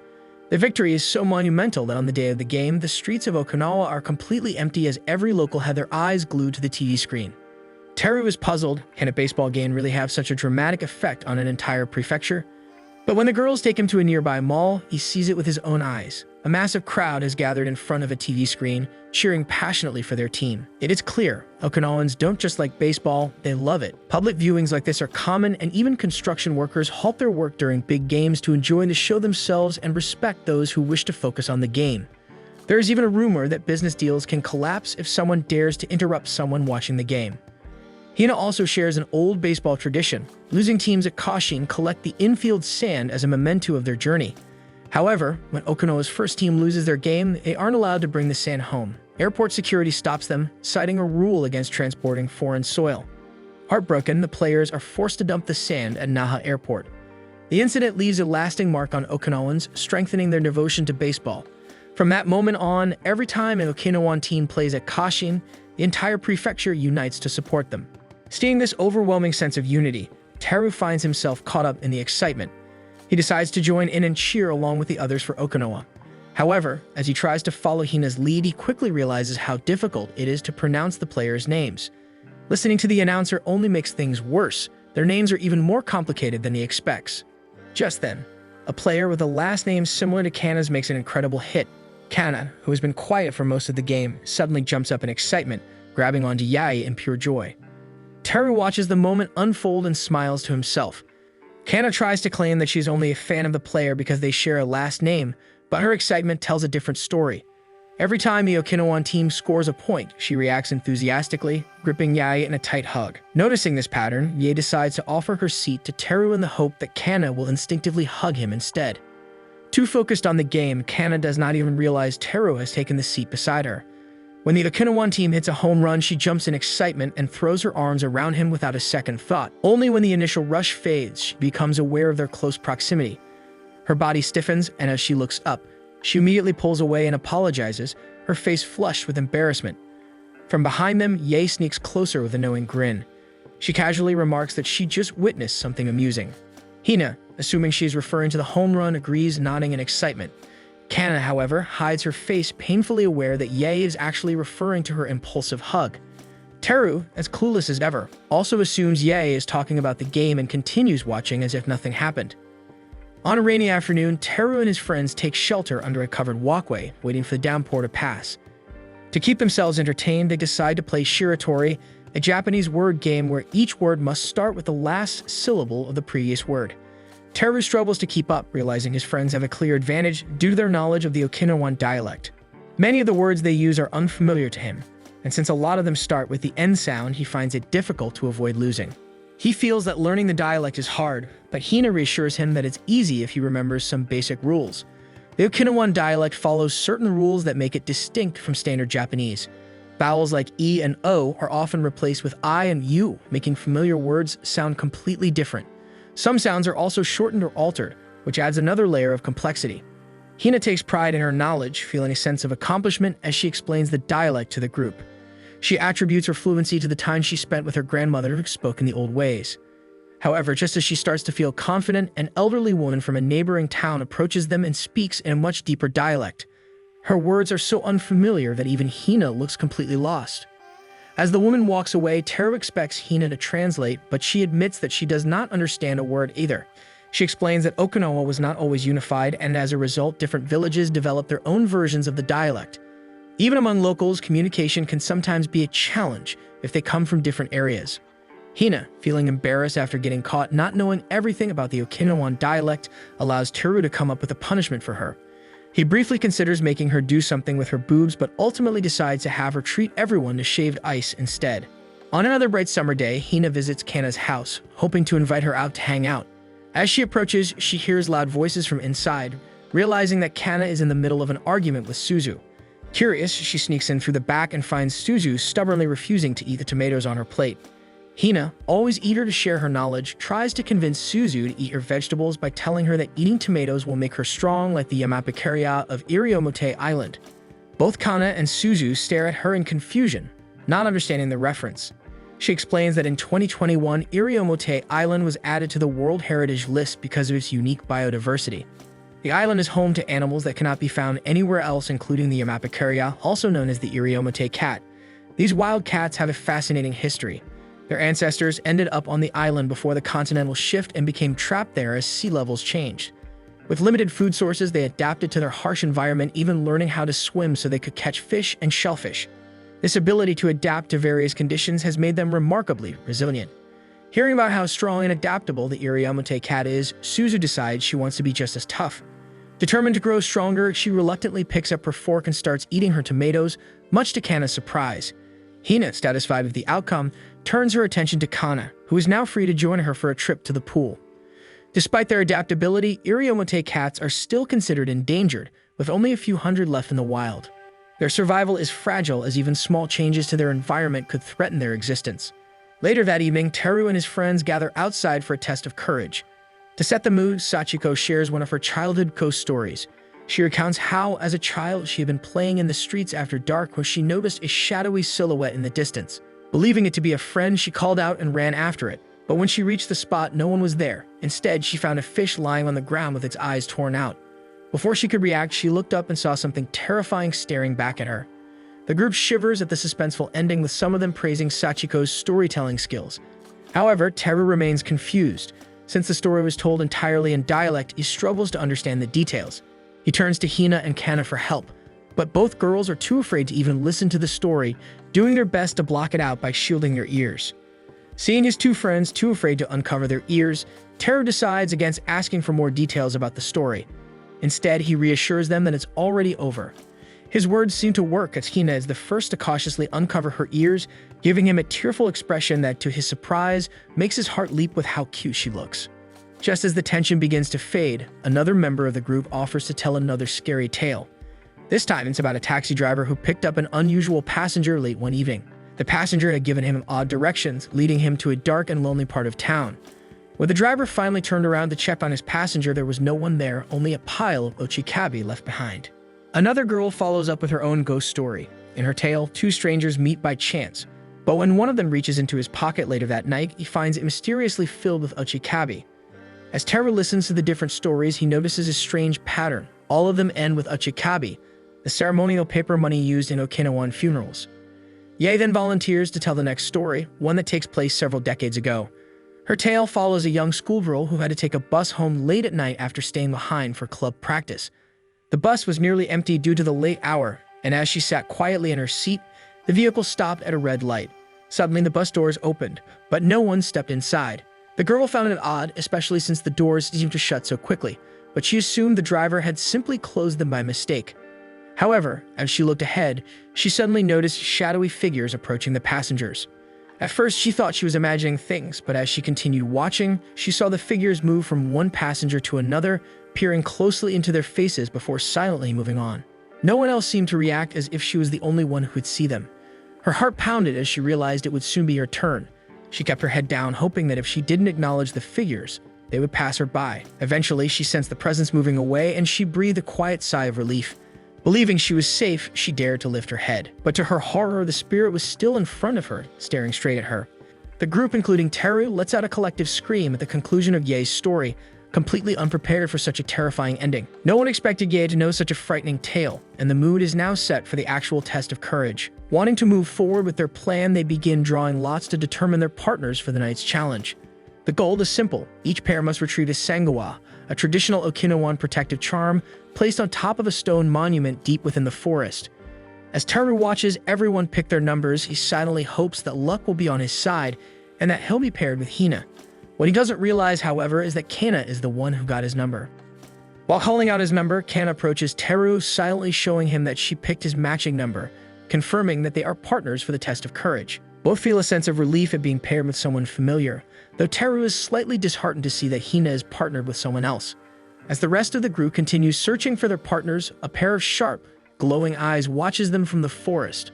Once all the pairs are set, they begin their journey into the dark woods, setting off a few minutes apart. Teru and Kana, the eighth team to depart, try to distract themselves from their nerves. Teru attempts to lighten the mood by talking about their summer homework, but the eerie silence of the forest makes it difficult to focus on casual conversation. While Teru is still shaken by the ghost stories, Kana is nervous about being alone with him. The night air is still, amplifying every rustling leaf and distant chirp. Both of them try to mask their unease with lighthearted chatter, but the topics quickly dry up. Suddenly, Teru hears a strange laughter-like sound coming from a nearby bush. Kana, noticing his reaction, reassures him that it's just a Yoru and Okinawan gecko. Unlike the silent geckos common on the mainland, Okinawan geckos are known for their vocalizations, which often startle outsiders. The island is full of these geckos, and they often end up trapped in air conditioning units. To prevent this, many locals purchase gecko guards designed to keep the creatures from sneaking inside homes. For Kana, the chirping is familiar background noise, so she finds it amusing that Teru is startled. Seeing his flustered reaction, she chuckles. As they continue their search for the charm, their conversation flows more easily, easing some of the tension. However, their laughter is abruptly cut short when Teru's flashlight illuminates a figure in the distance, someone wearing a cow-headed mask. Both Kana and Teru instinctively tense, but they quickly realize it must be one of their friends playing a prank. Kana explains that the masked figure is imitating a cow Majuman, a yokai said to bring death if it runs between a person's legs. Teru then turns his flashlight in another direction, only to find another figure, this time wearing a pig-headed mask. Kana identifies it as an Uwagawa Majuman, another spirit with a similar deadly superstition. Animal-like yokai are common in Okinawan folklore, often known for running between people's legs to bring misfortune. Kana and Teru decide to ignore their masked friends and press forward. As they continue, Teru catches sight of something strange out of the corner of his eye. Turning to get a better look, he and Kana spot a peculiar human-like figure with long, tangled hair wearing a flowing white dress. Its limbs are twisted at unnatural angles, and its darting, crazed eyes shift between them and the darkness beyond. A chill runs down their spines as the figure starts moving toward them. Kana freezes in place, her breath catching in her throat. The figure begins mumbling something incomprehensible. As it draws closer, its mutterings become clearer as it tells them to kiss. Unknown to them, the ghostly figure is actually Yae in disguise. Watching from behind Yae, their friends notice Kana's genuine fear and quietly debate whether they should put an end to the act. But Yae, determined to push Kana and Teru's relationship forward, chooses to ignore their concerns and continues her eerie performance. Suddenly, Teru spots something else. Another figure stands just beside the ghostly woman, moving in an even more unsettling manner. This one is masked, its body twisting and writhing in a grotesque, unnatural fashion. He glances at Kana and sees how truly frightened she is. Without hesitation, he grabs her hand and bolts in the opposite direction, dragging her away from the terrifying scene. The warmth of his hand sends a rush of emotions through her, and despite the scare, she finds herself falling even more in love with him. They finally burst out of the woods, breathless, into the clearing where the rest of their group is gathered. The moment she sees them, Hina rushes forward, throwing her arms around Kana in relief. Teru then notices the yokai from earlier. The cow-headed yokai is revealed to be Tensuki, the pig-headed one is Takezu, and the eerie ghostly woman is none other than Yae, satisfied with her performance. Kana, still shaken, immediately scolds them for taking the prank too far, while Teru scans the crowd, searching for the second figure he saw earlier. Suddenly, he feels something behind him, and he turns to find the figure standing there. The figure removes its mask, revealing Iso. Hina explains that Iso had been portraying a Pontu, a visitor god and protector spirit. Unlike traditional guardian figures, the Pontu has an unsettling, almost terrifying appearance, meant to ward off evil. However, its looks have scared children off the island. It's covered in mud and is known to smear people, houses, and even cars to protect them from malevolent spirits. Yae reveals that the original plan had been for her to scare Kana and Teru until Izo jumped in as the Pontu to save them. But because the two of them panicked and ran away too soon, the big reveal never happened. Teru, still catching his breath, wonders aloud why a god of protection looks so horrifying. Izo shrugs, unable to provide an answer, but he beams with satisfaction at how well this costume turned out. After the test of courage, the group walks home together. They decide to drop Kana off first, and before she steps into her house, She takes a moment to stare at her hand, still remembering the warmth of Teru's grasp. The feeling lingers, and she quietly engraves the memory into her heart, cherishing the moment as one of the highlights of her summer. Inside, her family is already waiting for her. Suzu rushes forward, expecting to see her distressed, only to frown in disappointment when Kana appears completely fine. A few days later, Teru eagerly presents his bike to Hina and Kana, expecting them to be impressed. Instead, they frown at the sight of it, noting the rust that has overtaken the frame and the chain that creaks with every slight movement. The girls immediately point out that the salty water and air from the last typhoon must have caused the damage. Having lived on the island for so long, they know how quickly metal corrodes when exposed to the sea breeze. Okinawans have long since adapted to these conditions, taking special care of their belongings to prevent rust and decay. Even car owners take extra precautions, lining up at gas stations for hours after a typhoon to have their vehicles properly washed. Realizing he has been neglectful, Teru decides to take his bike to a repair shop, only to learn that the nearest one is almost 7 kilometers away. Unlike other parts of Japan, Okinawa has very few bike shops. The island's steep terrain, extreme humidity, frequent thunderstorms, and salt-heavy air make bicycles an inconvenient mode of transportation, leading most residents to favor cars as their favorite mode of transportation. As the reasons pile up, Teru begins to wonder if repairing his bike is even worth it. His thoughts are interrupted when they notice Tetsu standing nearby, quietly observing them. Without a word, Tetsu quickly repairs Teru's bike. With his bike finally fixed, Teru feels a renewed excitement and suggests they all go biking together. However, his enthusiasm falters when he notices Hina's stiff posture. Her reaction makes it clear that she probably has never learned how to ride a bike. Wanting to prove herself, Hina takes hold of the handlebars, determined to show. Hina manages to get the bike moving forward, albeit unsteadily. Her movements are wobbly, but she feels confident enough to turn her head and show off her progress. However, the moment she does, she loses control, toppling over in an instant. Teru and Kana immediately rush toward her, their expressions filled with concern. Rather than admit the truth, Hina quickly blames the island's roads for being too slippery, brushing off the incident as an unfortunate accident rather than her own lack of skill. While her excuse is flimsy, there is some truth to it. Okinawa's streets are known to be quite slippery due to their unique composition. Made with a mix of coral and cement, the roads often have a slick finish. To combat this issue, sandstone has to be imported for highways to provide better traction and reduce accidents, as cars tend to move at high speeds. Despite her attempt to cover up the truth, she soon realizes she cannot keep up the act when Teru notices she fell on sand rather than the road. It becomes painfully obvious that she has never learned how to ride a bike. Instead of teasing her, Teru decides to help. He offers to guide the bike while she pedals, keeping her balance steady. Teru, on the other hand, can't help but smile at the adorable scene unfolding before him. Sitting nearby, Kana watches them from her seat. A pang of jealousy settles in her chest as she sees how much fun Hina and Teru are having together.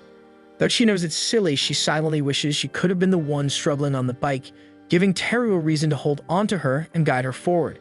With the arrival of the second school term, the summer heat finally gives way to a cooler breeze. Teru walks along the ocean with Kana and Hina, relishing the change in temperature. Though relieved by the refreshing air, a part of him feels sentimental that summer has come to an end.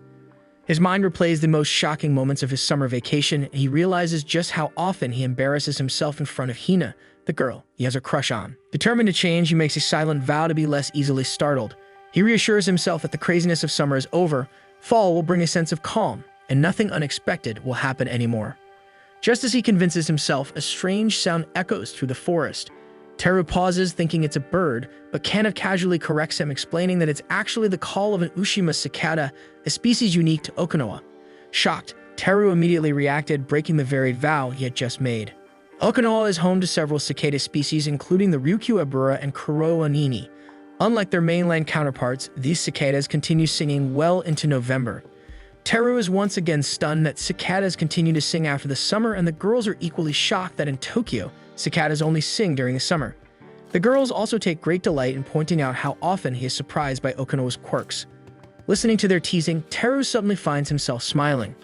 He had been reluctant to leave Tokyo, worried about losing his old friends and starting over in a new place. But standing here beside Kana and Hina, he realizes just how much he has gained. Since meeting them, every day has been filled with laughter, adventure, and new experiences. There has never been a dull moment. Feeling a bit embarrassed by the sentiment, he thanks them for befriending him. Hina responds by sharing that whenever she feels lonely, she comes to the sea. Teru gazes out at the vast, endless blue, and a sense of calm washes over him. For a moment, he feels as though he understands Hina a little better. However, Hina soon clarified her statement. she hadn't meant it in a deep, introspective way. Instead, she explains that Okinawans simply love the beach, so it naturally becomes a gathering place. Looking around, Teru notices familiar faces scattered along the shore. He expects Hina to share more wisdom, but she simply tells him that the beach is the place where people come when they have nothing else to do or are bored. If he ever finds himself bored, he's bound to run into someone here to pass the time with.